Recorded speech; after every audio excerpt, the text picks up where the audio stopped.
Jennifer Nagel, coach and owner of Figured Out Fitness, figuredoutfitness.com, on the web, Instagram at Figured Out Fit, Facebook business at Figured Out Fit. So you guys figured out my handles, Figured Out Fit. So good seeing you all today. I have lots of ideas for topics and based on a lot of questions I had. So instead of just picking one topic today, I figured it would be open Q&A. Hey, Samara. So I do have a few questions that I've received over the last week from clients, from friends, etc. Just things that I've heard. People have texted me questions. So I'm not going to tell you the owners of these questions, but I am going to use them as part of the Q&A. But just right off the bat, if there's anything that you are curious about or would like to know, make sure you drop them in the comments, and I'd be happy to talk about it. I have a quick... Basically, I have about 45 minutes until my daughter needs to be picked up from softball practice. So we're wrapping up fall ball in the Nagel household for my daughter. I'm going to close this door because my dog keeps coming in and out. Here we go. So I'm going to use that 45 minutes to hang out with everybody here. So it's great to talk to you all today. And you guys know the format. I'll talk for a few minutes. But actually, no, typically I talk for a few minutes and then I answer questions or ask you guys questions. You post stuff in the comments. But right off the bat, if there are any fitness or nutrition or healthy living lifestyle questions, go ahead and drop them in the comments. If there's anything that I cannot answer, then I will get the information and get it back to you and post it in the comments, or depending on the nature of the question, I might reply directly to you. So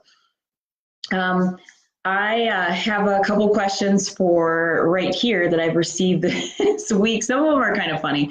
So I am going to start with my favorite one. I have a wonderful friend who just found out she was pregnant. Yay! So happy for her. And I know she's publicly announced it, but I'm not going to announce it because it's not my news to announce.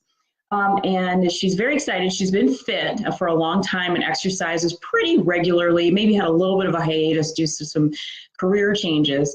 But she asked me, you know, she found out she was pregnant, doctor cleared her to exercise, but she's still nervous about working out. Is there any advice? So first of all, exercise is great during pregnancy. If you've been fit and active prior to the pregnancy, there's no reason, unless your doctor says so, that you can't exercise during pregnancy. The key is, as your body changes, you might have to adjust something. So first, you're probably going to back off any super high intensity work. The other thing is, remember, your center of gravity changes. And when I was pregnant, this was a while ago, my daughter's 13 now, but I still remember I worked out throughout most of my pregnancy. And the biggest thing I had to remember was then I get this big belly and my body just didn't balance the way it did before. So one of the things to be thoughtful of is stable surfaces. So if, let's say, you're doing a lot of BOSU ball work or stability ball work, you may not want to do that while you're pregnant. And even some of the level changes. So if you work on equipment, let's say you're doing the Stairmaster.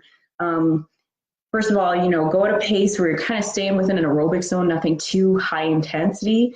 And then second, think about kind of like that level change and how you might feel. I remember getting dizzy more often when I was pregnant.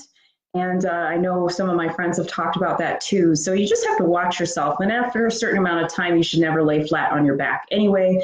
So you'll, let's say, instead of a bench press, you might need to do an incline bench press. Or instead of doing ab work, you know, crunches, you might need to do some things to the side. So there are some small modifications, but generally exercise is awesome during pregnancy. I think it also helps your body rebound afterwards, in my professional opinion. And for me, it was just, it was great because there's so many other things changing. The one thing I could keep the same was my fitness routine. So my body was going all crazy. I couldn't wear any of the same clothes. My feet were all like, bleh, you know. So I was really happy to just have a routine. Even though my routine changed, I wasn't doing the same type of exercise after a while. I had to pee every 5 minutes, so that kind of interrupts your workout. But yeah, I still tried to keep it healthy.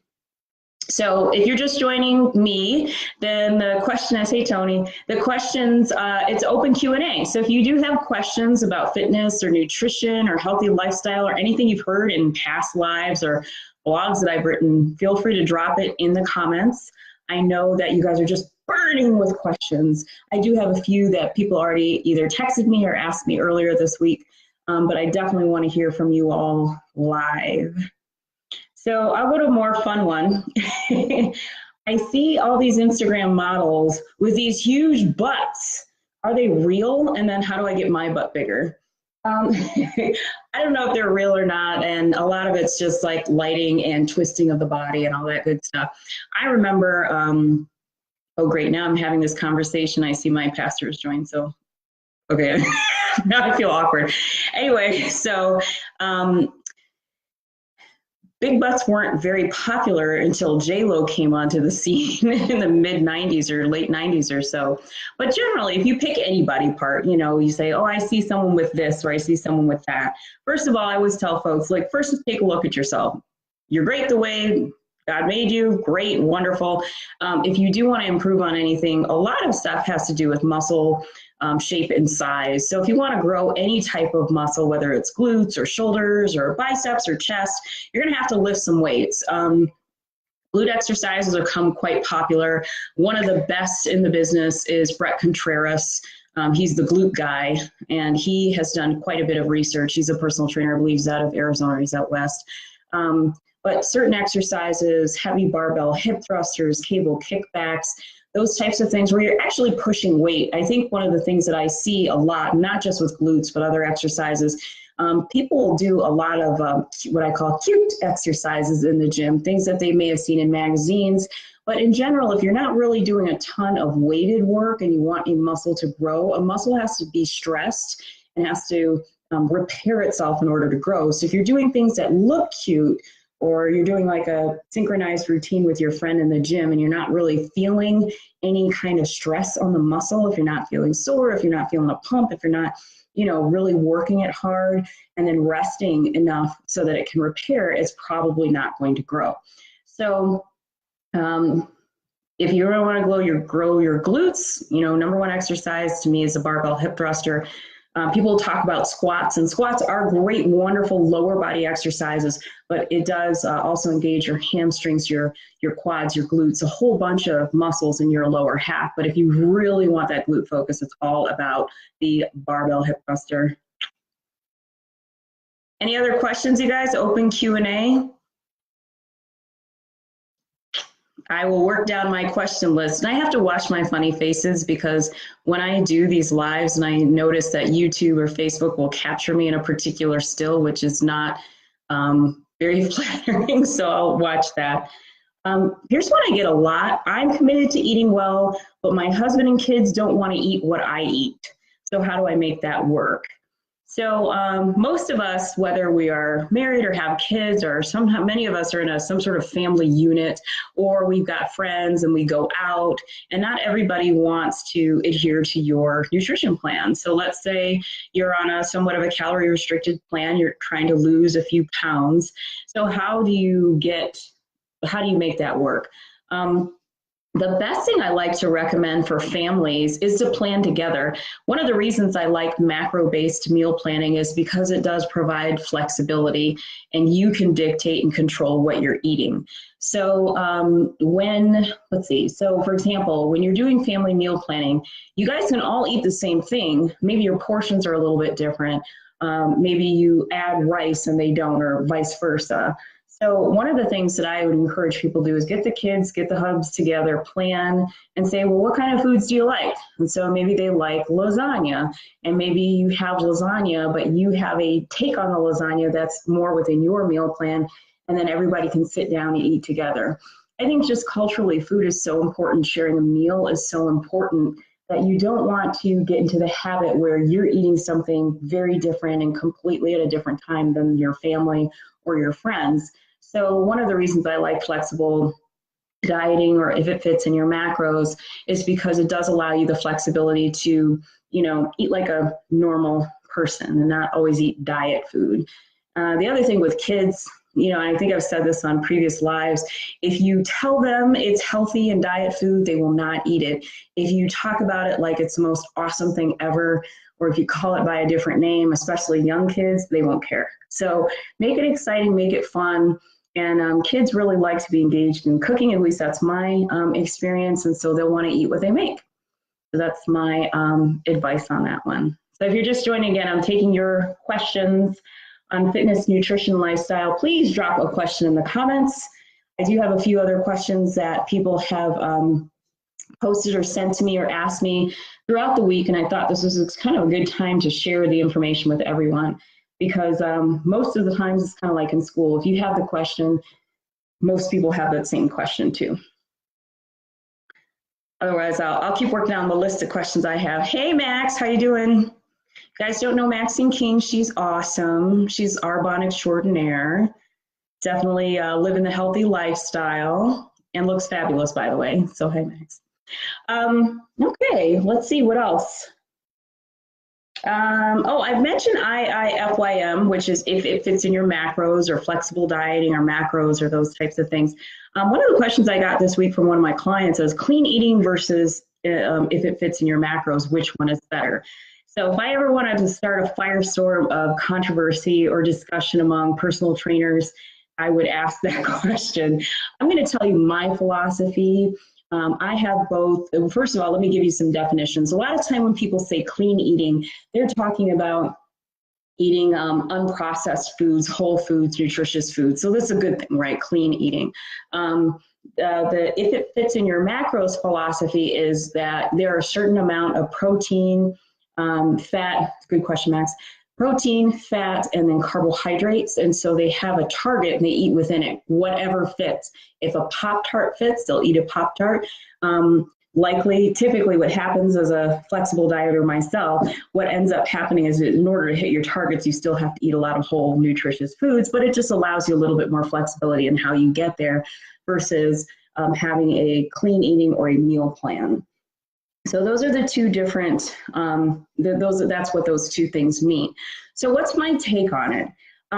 There's a lot of research. Most of the research and kind of my philosophy, and I've done both clean eating and meal plans in my computer froze. So I've done clean eating and meal plans and flexible dieting. And I can tell you right now what has worked best for me is flexible dieting. I think most nutritionists, most trainers will tell you the best meal plan is the one that you can stick to.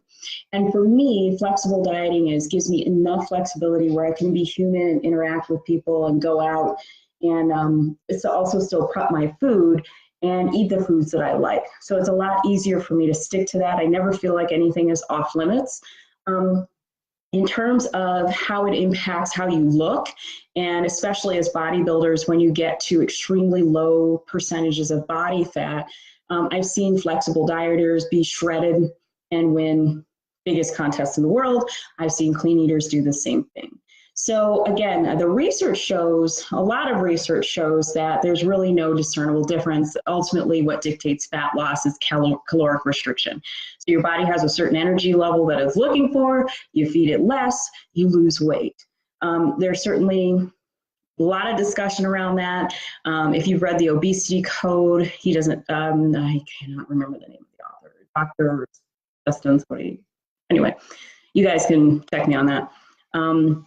But he subscribes more to the hormonal impacts of food and how that impacts your hormones, particularly insulin. Talks a lot about intermittent fasting, and obviously he's done research too. So there are a lot of things out there. I think the most generally accepted research right now really points to caloric restriction. So regardless of whether you're eating clean or eating, quote, non-clean foods, caloric restriction is going to rule the day.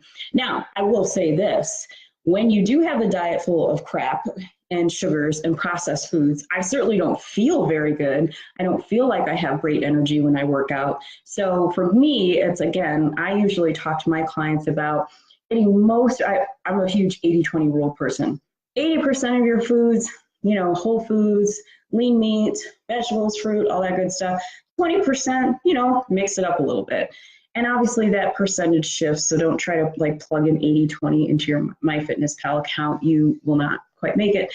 But remember that either way, as long as you're eating below your caloric needs, you will probably drop weight. Okay, so Max had asked a question about my thoughts on gluten. Okay, this is going to be sheer opinion only because I do realize there are people who have celiac disease, which is a true kind of acute sensitivity to gluten. They have adverse effects when they eat products with gluten in them. But then we also have a lot of people recently who cut gluten from their diet. Some people believe or say they have gluten sensitivities, etc. I think it's really interesting, and I'll just say this because maybe my opinion is I could see either way. I think if you think about the products that do contain gluten, so your wheats and those types of things, and I think about how most people are consuming gluten, which tends to be in more processed foods, at least that's my opinion. I think that there could be a connection. It may be gluten, it might just be the types of food that people are eating. And then I do think people do have some gluten sensitivities, or they've developed sensitivities perhaps due to diet over time. So I don't cut gluten out, but again, I've never, but I do tend to feel better on fewer carbohydrates. And for me, it's more about the spike in sugar in my body versus gluten or non-gluten. I don't know. So I think, Max, that's a really good question. And I say, you know what, once again, I believe in flexible dieting. If there are foods that don't make you feel great, don't eat them, as long as you're getting your nutrition, you're getting all your B vitamins, you're getting your vitamins and minerals. I don't necessarily feel if you don't have to cut things out, if you just have not experienced anything adverse from gluten, then I guess leave it alone as long as it's part of a balanced diet and something that you can maintain. It makes you feel good, go for it. If not, then consider taking it out. But I do think there's a difference between people who have true celiac disease and people who are saying that they have gluten sensitivities. And I am not super read up on that to offer any opinion more than that, so I'm just going to shut up now. Jeff says yum Pop-Tarts. I don't know. I always use Pop-Tarts as an example. I used to love Pop-Tarts as a kid. Now I find them to be like sugar bombs in my mouth, and they don't taste very good anymore. Although my friend Christina tried to turn me on to blueberry Pop-Tarts, and I'm like, well, it doesn't look or taste like a blueberry. She's like, but it's the best thing on earth. I said, but it's not real fruit. Anyway, I digress. Any questions from you guys? Remember, I'm taking your Q&A. Some are Q&As that I've received in advance, but I'm just curious, how are you guys doing? Is there anybody who's working towards any fitness goals right now? Struggling, doing well? And if so, if you're struggling, what is holding you back, or what's challenging? And if you're doing well, what's going well? So ponder that question while I go to the question about, I notice that when you change, in your workout plans, you don't change your workouts often. Why is that? Great question. So I come from the school of thought, and the personal training school of thought, that in order to get better, that you need to continue to recruit more muscle. So back when P90X first came out, we heard this term called muscle confusion, and a lot of people felt like they had to switch things up in order to get results. In fact, the way I've been trained and the way that I train is the opposite. I actually like to stick with a workout plan for a long time, because the goal for me anyway, and for most people, considering most goals require gains in muscle and or strength or both, in order to do that, you're actually going to have to stick with an exercise and progressively overload your muscle. And so if you're not doing that, if you're changing things up all the time, you're not giving your body an opportunity to get stronger, to recruit more muscle, to engage, you're not giving your body a chance to do that. So I tend to want to stick with a workout plan. Now there's a balance, because I also know that most people are not bodybuilders like me. They're not necessarily honed in on that. And again, the best workout is the one that you stick to, just like a diet. So I try to do a balance between changing up a workout plan so that people aren't bored or they don't get stagnant or disengaged, versus the science that says stick with the same workout plan so you can get better and better and better. And there are ways. So let's say you're doing, pull-ups. Pull-ups is an exercise, is great for the back, really engages lots of muscles in the back. There are ways to continue to do pull-ups over time, but switching it up. You can do drop sets, you can do assisted pull-ups, you can change your grip, you can do, a chin-up, and you know, you can go wide, you can go narrow, you can do a neutral grip. So there are ways to do exercises where you are continuing to challenge that muscle group and still do the same exercise. You can also add volume. When I say volume, you can do more sets, you can do more repetitions in a set, but there are ways to continue to engage and challenge and overload that muscle. Pull-ups is another great example. Let's say you can't do a pull-up and you start doing assisted pull-ups. Well, you can reduce the amount of assistance you get so you can do regular pull-ups. So again, you're progressively challenging and overloading those muscles. And that's really how you get strength gains. That's how you get gains in muscle size, if that's your goal.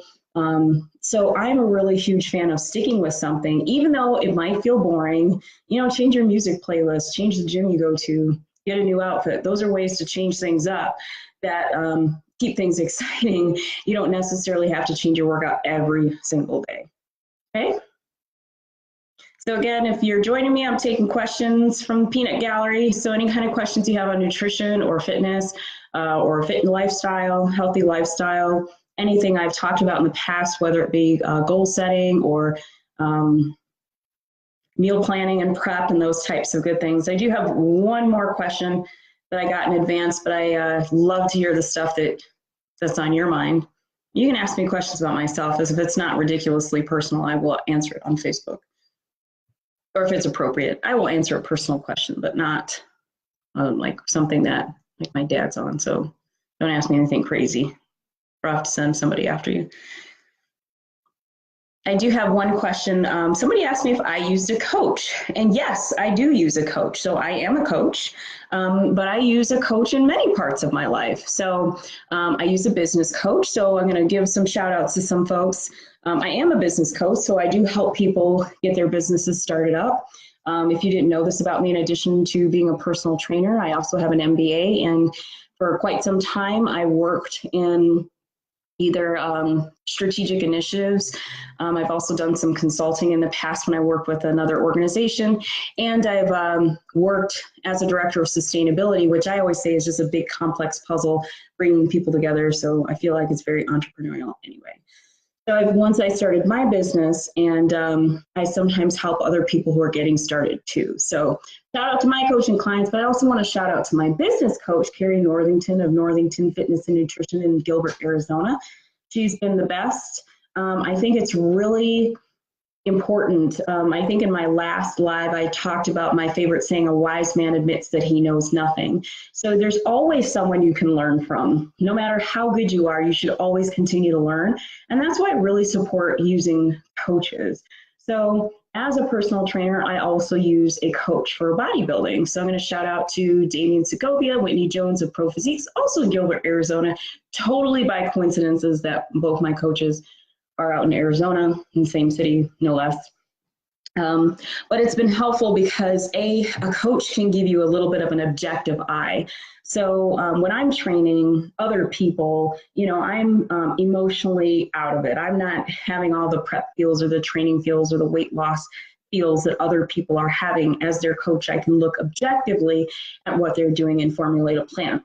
But I am human. I have all the emotions and the feels and all that stuff that most people have around weight loss and nutrition. That's why I use a coach. And he's been great. And I really enjoy working with him. And I've enjoyed working with Carrie.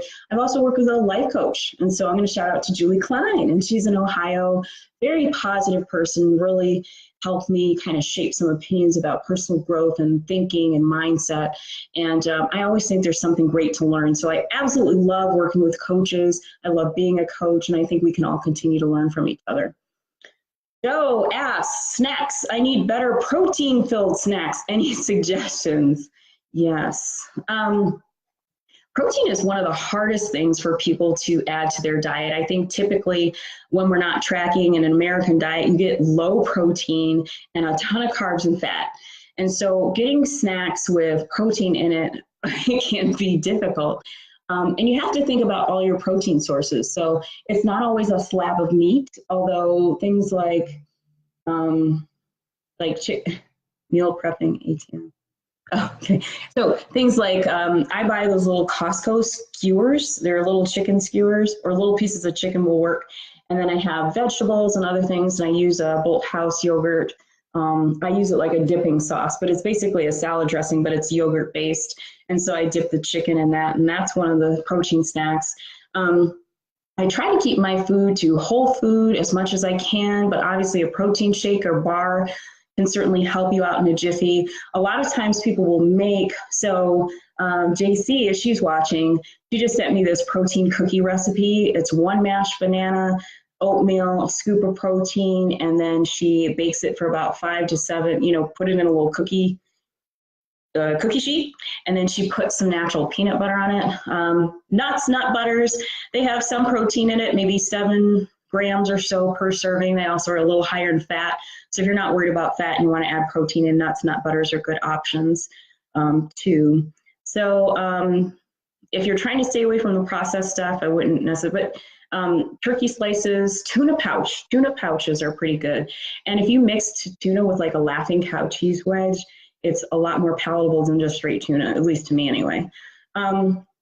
Let's see what else. I had something, non-fat dairy products. So Greek yogurt or low-fat dairy products like Greek yogurt, cheeses, those types of things. Cream cheese, so the whipped cream cheese is nice because it's actually lower in fat and calories.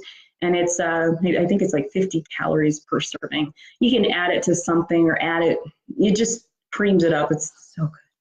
Anyway, so those are some options for little protein additions, protein snacks. Remember too, like your legumes and other things like beans have protein in it too. So black bean and corn salsa could give you a nice vegetarian protein boost. So look for all types of protein. Tempeh, those types of, it's a fermented soy product or tempeh. Whatever. And there are definitely some, like I do black bean burgers. Those are good. They're lower in protein than like your meats and fish, but they do still have significant protein. So if you're looking for snacks, that's a good one. Actually take a black bean burger and then smash it up and then put it in a tortilla. So they're like little black bean tacos. Iman is saying chicken salad, well, chicken avocado mayo and a little sweet relish. That's what she ate for a good protein snack. Yes. So that's good. So Aman, you mentioned meal prepping, ATMMMM. So I don't know if that was a question or a typo or a comment. So feel free to ask that again. Anybody have any other questions? So either questions about fitness, nutrition, lifestyle, meal prep, questions about me, coaching, competing, anything else? I am feeling a little bit better. Still not 100%, but doing the best that I can do. So if you guys didn't know, I had a weird mystery illness since, let's see, it was June 27th that it all started. So it's been a good solid month. I had to make a lot of changes, but they've been good. At the moment, ATM, okay. Yeah, I'm not hip on the shortcut lingo or shorthand lingo, so at the moment. So meal prepping is a question that you have, Iman? Is that what you're asking? I'll wait for her to respond. Meal prepping is important. There are lots of ways. How do you stay active with a sedentary job? Yes, that's such a good question. And hopefully Iman doesn't mind. She just got a new job. Congratulations. Oh yeah, no problem with this. So sedentary job, that's a great question because most of us do have a job where we're sitting down for a good portion of the day. Or let's say you were in college, you were pretty active, you're walking between classes, especially if you went to Michigan State like I did, and like some of you may have, you're really, really hoofing it or biking, you're active for most of the day. And then you change it up and then you have a job where you're sitting and you can just feel your butt spreading. At least that's what we always used to joke about. Lots of ways to stay active. First, take advantage, get up and move around. So standing desks, if your job offer a standing desk option, take that option. So those are desks that adjust height-wise so you can stand up and work at your desk. So you're naturally moving a little bit more. The second thing, in my old office, a lot of the people on my team used to use the core balls. So they would literally sit on a balance ball instead of a chair. So they were constantly moving back and forth, engaging their core. They said it was way better on their back. So we had that. I also encourage folks to use their lunchtime to just move. So we had a lot of employees who used to just walk. So get out and walk. I mean, I was very blessed to be on a very beautiful campus. So And in the wintertime, the snow was always taken care of too. So there's always great pathways to walk around. Bike to work. You know, if you're close enough where you can go to work on a bike to work, then you can bike around. Take frequent breaks, so get up and move around. If you're in a building that has stairs, walk up and down the stairs a few times. If you're in a large building, do some laps. So the key is to just keep it moving. And then it's more important than ever, if you're going from having a lifestyle where you're naturally active and moving throughout the day to being more sedentary in an office environment, for you to schedule regular exercise. So if you have a desk job, 8 to 5, and before you used to be super active. And it's more important than to, you know, grab a class, go to the gym, do something where you're purposely scheduling in that physical activity. Oh yeah, my dad said there's a desk bike where you can pedal while you're sitting. So that's a good one. So yeah, that's a great suggestion. Good stuff. All right, well, it's been about a half hour, and so let me know if you guys have any more questions. I will kind of prattle on a little bit, and then if not, I will wrap it up. And as you guys know, I always download these and post this on my YouTube channel, Figured Out Fitness on YouTube, so you can search for me there. Subscribe, so that way when there are new videos that pop up, you can just see them there. I'm going to try to make them kind of exciting, but I'd love to hear your suggestions on future topics or things that you would like to know about. If there was a new diet that you've heard about, or which I'll say it's all about caloric restriction anyway, so maybe that's not a good topic. Goal setting, any of the behavioral stuff.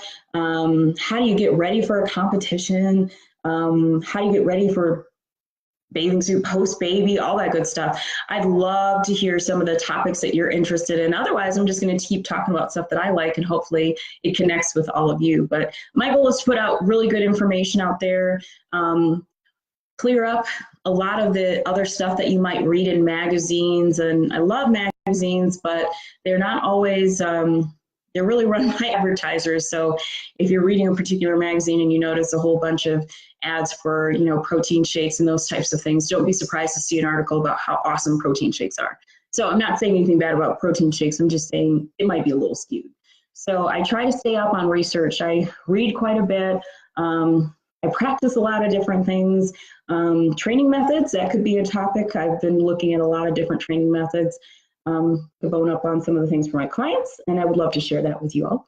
But if not, subscribe to YouTube. It's Figured Out Fitness, and or you can drop me a comment on this Facebook Live, reach out to me, email me if you have someone who you think needs help with training. Tell them to reach out to me. Just go to figuredoutfitness.com. And with that, you guys have a great week, and I shall talk to you next week. Happy Monday.